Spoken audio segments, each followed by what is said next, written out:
Qué bueno que tenemos a José Tomás Santamaría para que nos haga una clase magistral, Paola Berlín. Las señales del mercado, la trastienda del poder, los personajes claves del mundo empresarial y, ¿por qué no?, innovación, startups y tiempo libre. Por la 100.1, un espacio para conversar e informarse con José Tomás Santamaría, director del Diario Financiero. En la 100.1 esto es DF en Infinita. Qué bueno que tenemos a José Tomás Santamaría para que nos haga una clase magistral, Paola Berlín. De macroeconomía. Por favor, no suban las expectativas. Tenemos todas las expectativas puestas en ti para que nos expliques de IPOM, de lo que se viene en términos de crecimiento, inflación, bueno, todo lo que se está proyectando para los próximos meses. ¿Cómo está, José Tomás?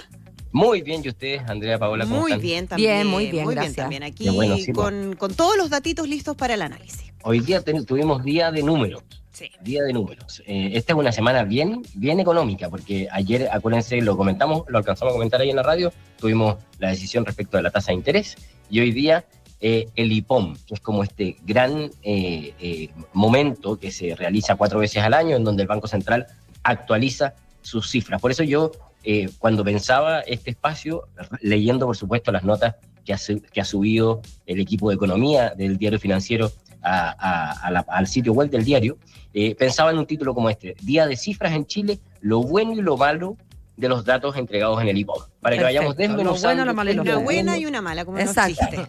Lo bueno y lo malo, porque todo tiene siempre de bueno y de malo, ¿cierto? Considerando que son proyecciones muy importantes las que se entregan un día como hoy. O sea, estos datos, que son los que entrega el Banco Central, son los primeros del año, que nos permite hacer las proyecciones respecto de cómo viene este año. Son las cifras, por supuesto, de una institución súper seria, súper reconocida como es el banco, y que sirve a muchos agentes económicos, empresas principalmente, industrias, bancos, hacer las proyecciones respecto del año y también tomar decisiones en base a todos estos datos, considerando lo importante que son las decisiones en el mundo de la economía y el mundo de las empresas. Pero partamos entonces con el primer dato, que es el dato que tiene que ver con crecimiento económico, ¿cierto? Que siempre es el primer dato que uno le pone la lupa, porque efectivamente es como el dato más importante, ¿cierto? Y además, José Tomás, porque hemos estado hablando mucho de la necesidad de que haya mayor crecimiento en el país. Ha sido un tema permanente en la discusión política incluso. Sí, y porque de repente uno piensa en crecimiento así en abstracto y quizás se pierde uno un poco, pero crecimiento económico sí tiene un impacto muy importante en todos nosotros, porque más crecimiento, y eso está hiperdemostrado, más crecimiento es mayor generación de riqueza, es mayor recaudación fiscal también, es mayor empleo, es mayor salarios también, y por eso es que es muy importante para todos que Chile crezca y este número que sea mayor. Y ahí hay una buena noticia. O sea, si tenemos que separar entre lo bueno, lo malo y lo feo, buena noticia: el Banco Central proyecta un crecimiento de entre 2 y 3% para 2024. Es una corrección al alza importante respecto de la que habían dicho en diciembre. En diciembre recién, hace unos 3 meses atrás, el mismo Banco Central había proyectado que este año íbamos a crecer entre 1,25 y 2,25. O sea, es una corrección de 75 puntos. Sin duda es una buena noticia. Ni el más pesimista podría decir lo contrario. ¿Ya? Así es. Para que vayamos partiendo con las buenas noticias, ¿cierto? Para partir con Obvio, siempre arriba, primero. Ahora, junto con celebrarlo, vamos viendo el doble clic y los matices, ¿ya? Hay una frase que dice la presidenta del Banco Central, o que dice el IPOM, que se las quiero citar. Buena parte, dice, abro comillas, buena parte de la revisión para este año se explica por la aceleración de la actividad en el primer trimestre. A medida que se reviertan algunos de sus elementos transitorios, la actividad volverá a crecer a tasas más bajas, similares a las proyectadas previamente. Es decir, ¿qué quiere decir esto? Que lo mejor ya lo vimos, digamos. O sea, que buena parte de esta corrección al alza del crecimiento para este año fue por el mayor crecimiento que tuvimos en enero, febrero, marzo, ¿ya? Y lo que viene para adelante va a volver a descender, eso es lo que dice. Y va muy en línea con los datos que hemos visto del IMASEC, ¿se acuerdan? De enero, que fue de 2,5%, de febrero, 4,5%, ambos por sobre lo esperado, pero que también tienen algunos elementos transitorios. Por ejemplo, en febrero fue súper importante de que este año haya sido bisiesto, ¿ya? Que haya tenido un año más, un día más. Claro. Eso fue súper importante para la economía, pero efectivamente es un dato súper transitorio. Claro, o sea, claro, una vez cada 4 años no podemos confiar en que eso va a ser nuestra, ¿no es cierto? El argumento va a estar creciendo. No tenemos cómo ponerle fe a ese aspecto. Así mismo. Otros datos positivos también han sido el mejor desempeño que ha mostrado la economía mundial, ¿ya? En fin, son buenas noticias en el mayor crecimiento, pero a lo que invitaba en este doble clic es que junto con celebrarlo también poner foco en que se trata de, digamos que lo mejor respecto de esa corrección en crecimiento fue durante los primeros meses del año y que ya hacia adelante vamos a volver a las tasas que se habían proyectado anteriormente en los IPOM anteriores. Pero bueno, es una buena noticia, muy en línea con la proyección que había hecho Hacienda en su minuto, cuando también había dicho que íbamos a crecer cerca de 3%. ¿Ya? Ya. De hecho, si uno mira las proyecciones de crecimiento para el 2025, ¿ya? Para mirar más hacia adelante, se redujo el crecimiento. Se dijo que vamos a crecer entre 1,5 y 2,5 ahora, versus en diciembre que se había dicho que íbamos a crecer entre 2 y 3. ¿Ya? Entonces también se redujo el crecimiento. Bueno, vamos a otro dato bueno. Otro dato bueno fue hay que más. Hay otro dato bueno, el que dice el IPOM, el crecimiento de las exportaciones, cuya proyección para el año fue de 4,5% mayor, harto mayor, al 3,4% que se había proyectado en diciembre. O sea, vamos a estar mejor en exportaciones. Eso también habla de las mejores perspectivas que está mostrando probablemente la economía mundial, y eso también es un dato positivo. Sí, sin duda. Ya, pero vamos a lo más complejo. Ya, el pero. A ver, déjame sentarme, déjame acomodarme en la silla, ya, espérame, ya, dale. Ya, el primero no es tan pero, ¿eh? Digamos que es un dato que uno podría decir que tiene como de dulce y a gracia, ¿ya? Porque es el dato de la inflación, la temida inflación que tanto sufrimos en los últimos meses. En diciembre del año pasado, el banco esperaba cerrar el 2024 con una inflación de 2,9%. Súper bien. Ahora lo subió a 3,8%. ¿Ya? O sea, fuera del rango meta. Hizo una corrección importante para la inflación, y eso, por supuesto, muestra una señal de preocupación que va muy en línea además con el IPC de febrero, ¿se acuerdan? De 0,6%, que fue mayor a lo esperado, que fijó el IPC en 12 meses en 3,6%, y que nos vuelve a recordar que este es un tema al que hay que estar muy pendiente constantemente. Ahora, también miremos el lado positivo, y lo recordó la presidenta del Banco Central en sus palabras, ahora cuando se reunía con la prensa, por ejemplo, ahora en la tarde que tuvo una conferencia de prensa después de haber presentado el IPOM frente al Senado. La política monetaria ha sido súper exitosa en bajar la inflación. O sea, sí, estamos hablando de 3,8% versus que hace pocos meses estábamos con una inflación en 2 dígitos. Claro. O sea, la política monetaria sí ha sido exitosa en disminuir la inflación, y estamos hablando ya de una inflación en torno al 3%, que es la meta que se fija el Banco Central. Ya, o sea, ya estamos mucho más cerca. Pero sí, obviamente, hay que mirarla con mucha atención, y ahora va a venir, ¿cierto?, esta discusión en torno a la tasa de interés. Ayer el banco bajó la tasa en 75 puntos.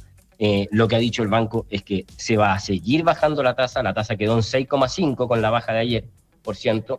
Los analistas están proyectando que a fin de año debiera quedar en torno a 5%, ahí hay discusión de cuánto debiera quedar, y se viene esta discusión respecto de cuán rápido tiene que ser el banco para bajar la tasa, si tiene que seguir más rápido, si tiene que acelerar, si la próxima tiene que ser 50 puntos, 75 puntos. Esa es una discusión típica de economistas. Tomás, para la gente eso implica en el corto plazo una baja en las tasas de interés de créditos de corto plazo. Bueno, en general las tasas se demoran en tener un impacto real en la economía, pero claro, son las tasas mandantes con las que finalmente se termina, o sea, lo que busca hacer la tasa es justamente influir en la economía respecto de el incentivo que implica ahorrar versus el incentivo que significa gastar, ¿cierto? Y cuando se baja la tasa, lo que se busca hacer justamente es incentivar el consumo para que la economía que ya nos tiene, que ya dejó de preocuparse de la inflación, al tener una inflación alta, tú tienes que preocuparte de disminuir justamente el consumo para que enfriar la economía, caiga. Pues claro. Y por eso tú subes la tasa. Acá, al bajar la tasa, lo que buscas es reactivar la economía. Así que ahí hay un tema que si bien yo creo que vamos en muy buen camino, muestra una luz de alerta, diríamos, a la cual tenemos que seguir atentos y que va a generar mucho debate en torno a la velocidad de bajas de tasa de ahora en adelante. Sabiendo sí que van a continuar las bajas de tasas, que es lo que ha dicho el banco. Claro. Ahora vamos al dato más preocupante. A ver. Al dato más preocupante, ¿ya? Que según distintos economistas con los que conversé antes de entrar aquí al diario y con los que ha conversado los periodistas que trabajan aquí en economía, en la sección de economía del TF, un dato que llamó la atención fue el de la inversión. El de la inversión. Fíjense que el año pasado la inversión cayó un 1,1% en la inversión. En diciembre se proyectaba que este 2024 la inversión crecería 0%. Es decir, no crecería, claro, nulo. Nada. Nulo. ¿Ya? Esa era la proyección para 2024. Y ahora lo que dice la proyección de marzo es que la inversión va a caer un 2%. La inversión va a caer un 2%. Con varias personas que hablé me dijeron que es el dato que más les sorprendió del IPOM, de este IPOM, porque muestra que la inversión no retoma fuerza y sin inversión es imposible que tengamos mayor crecimiento, es imposible que logremos sostener el crecimiento. De hecho, esto va muy de la mano, el dato de la inversión siempre va muy de la mano con la preocupación que existe respecto del crecimiento tendencial. Claro, eso te iba a decir, que es ese dato da cuenta de una proyección o de una foto que nos permite adelantar de una foto re fea, ¿no? Un poquito más lejos en el tiempo, no para mañana, pero para pasado mañana.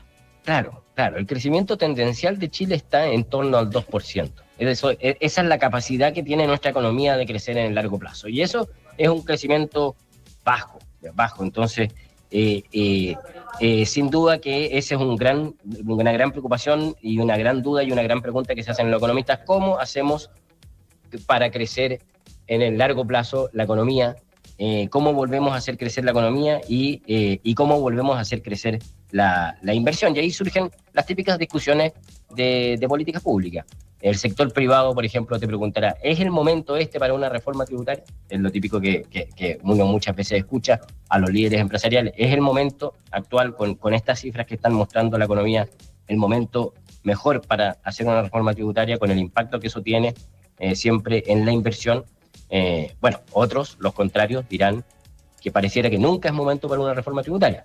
También es un argumento que suele suceder. ¿Y qué argumentos dan para explicarse esta cifra de la contracción del 2%? ¿Tiene que ver con desconfianza? ¿Tiene que ver con los permisos, esta permisología, este concepto del que hemos hablado tanto últimamente? Probablemente es una mezcla de todo eso. Es una mezcla de todo eso. El tema de la permisología, sin duda que es un tema súper relevante. Fíjate que hoy día llevábamos una entrevista bien interesante con el vicepresidente de Sonami, y él hacía el cálculo. Un gran proyecto minero se está tardando promedio 11 años en su trámite. No, promedio. Años. O sea, eso significa que algunos demorarán, algunos será 14. Claro. Una faena mediana se demora 7,5 años. Y una pequeña, 5 años. O sea, son trámites muy largos. Él mismo hace el cálculo. Dice, Chile podría producir más de 6 millones de toneladas más de cobre.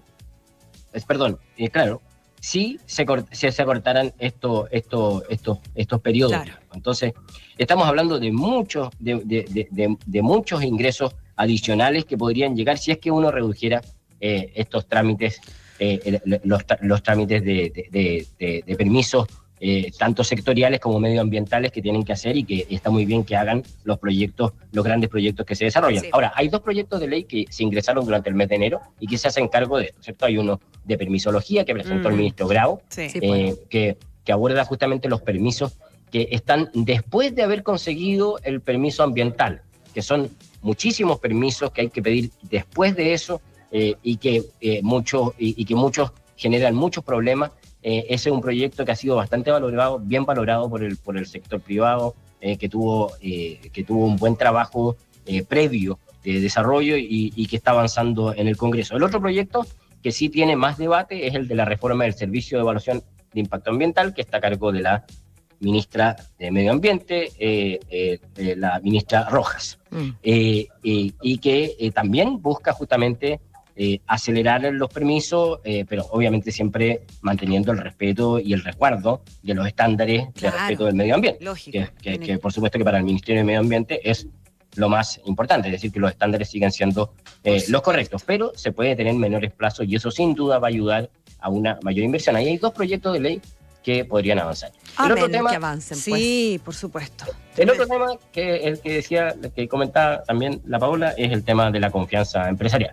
Ese ya es un tema más, más subjetivo, claro, es una cosa más difícil de cambiar por ley, digamos.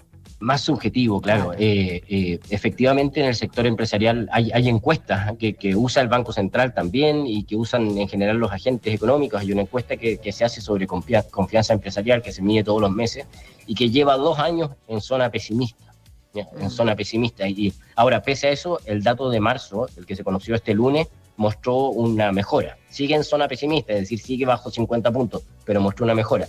Pero llevamos muchos meses en una zona de pesimismo y ahí, habrá un debate ahí con el sector privado. Hubo un pesimismo muy fuerte, ¿se acuerdan? Por el primer proceso constituyente, que después se rechazó, pero después fue por la reforma tributaria, que también se rechazó. Han habido distintas... probablemente lo que más reclama el sector privado es que ellos consideran que hay un ambiente contra la inversión, y que por supuesto el gobierno no está de acuerdo y se ha preocupado de salir a señalarlo. El mismo presidente lo dijo en las entrevistas que dio, no me acuerdo el fraseo exacto, pero en las entrevistas, me acuerdo la entrevista que dio al diario El País, cuando cumplió 2 años de gobierno, dijo, es probable que al comienzo de nuestro gobierno no teníamos claridad o no teníamos... el crecimiento entre las prioridades. No teníamos el crecimiento dentro de nuestras máximas prioridades, digamos, pero hoy día nadie podría decir que no lo es, dice el presidente, y justamente todos estos proyectos van un poco en esa línea. Alguien dirá que lo que quieren es empresarios o inversiones más CREC menos Narbona, pero bueno, eso también son temas que obviamente el sector privado, o sea, con declaraciones más allá de la broma, sin que duda, son consideradas hostiles de parte del presidente y de algunos de sus ministros en el último tiempo. Mencionan cuando la ministra Jara, ahí se tuvo con Bernardo Larraín. Con Bernardo Larraín, y le dijo paguen mejor. Paguen más, claro. Y muchos de ellos sintieron que estaba diciendo como que casi que los empresarios pagarán más sueldos por un capricho, digamos. Claro. Entonces, dicen, hay distintos comentarios que no ayudan a mejorar esa confianza o un clima para mejorar la inversión, y eso es más subjetivo, hay argumentos de lado y lado, y es lo que seguramente también es más difícil de trabajar, también por lo mismo, digamos. Y es parte de toda la discusión que está abierta en estos momentos. De dulce y a gras hemos tenido, José Tomás, hoy. Ese es mi resumen. Eso. Está muy bien. ¿Estuvo bueno? Ya. Sí, clarito, pues muy clarito. Muchísimas gracias por acompañarnos siempre aquí en Lo que Faltaba. Gracias, profe. Muchísimas gracias a ustedes. DF en Infinita. Esto fue DF en Infinita, con José Tomás Santamaría, director del Diario Financiero. Un espacio para conversar e informarse por la 100.1.